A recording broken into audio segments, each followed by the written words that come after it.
Flip resets are one of the most beneficial mechanics in higher ranks, and I'm sure you've seen professional freestylers hitting 20 resets in a row. I'm going to teach you exactly how to chain 2 flip resets together in one of the simplest forms, stalling.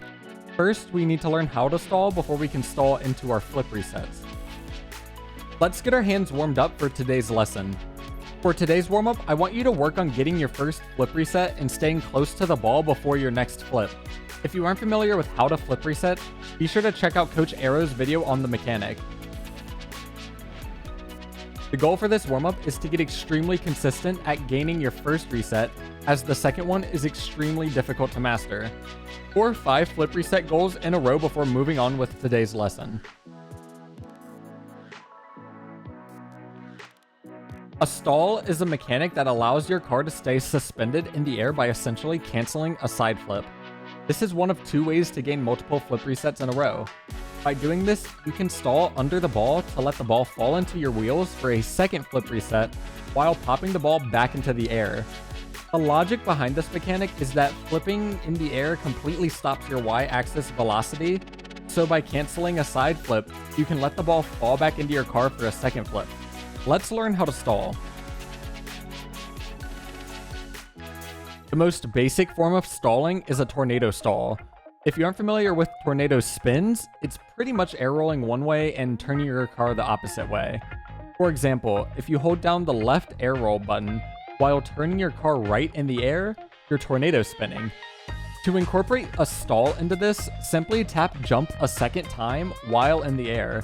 This movement is a stall. To stall in flip resets, however, we need to learn how to flat stall. The first step is to simply jump. Next, you want to quickly tap a directional air roll and turn your car the opposite way. Essentially, at the exact same time, you want to use your second jump and then immediately release all of the buttons on your controller. The goal is to have your car be perfectly flat on these stalls. If you aren't perfectly flat and attempt to get a flip reset, you will hit the ball with the side of your car or 2 wheels instead of all 4 wheels. Once you've pieced together these steps, be sure to practice your consistency with flat stalls. Attempt to perform 10 consecutive flat stalls before moving on to double flip resets with stalls. Now that you understand how to do a flat stall, we can begin implementing them into acquiring second flip resets. You should approach this the exact same way as a normal flip reset shot. Once you've acquired your first flip reset, you want to air roll your car to be upside down directly under the ball.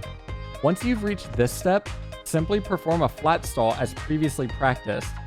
Now, you want to simply readjust the position of your car to a point where you can use your flip on the ball. Once you flip the ball into the net, you've officially hit your first double flip reset.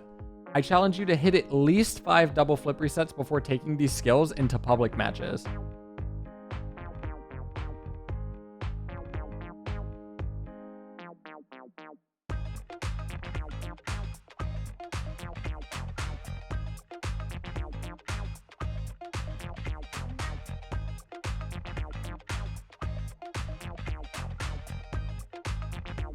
Now that you've completed your drills, hop into some casual 1v1 games. I know 1v1s aren't fun whatsoever, but we aren't focused on winning. For today, let's treat these 1v1 games as if they were freestyle 1v1s. Anytime you have the opportunity to go off the wall into the air, I want you to attempt double flip resets every single time. You will very frequently give the ball away and your opponent will score. But by drilling this mechanic in online matches, you will build consistency with the mechanic in fear that you'll give up goals for a failed attempt.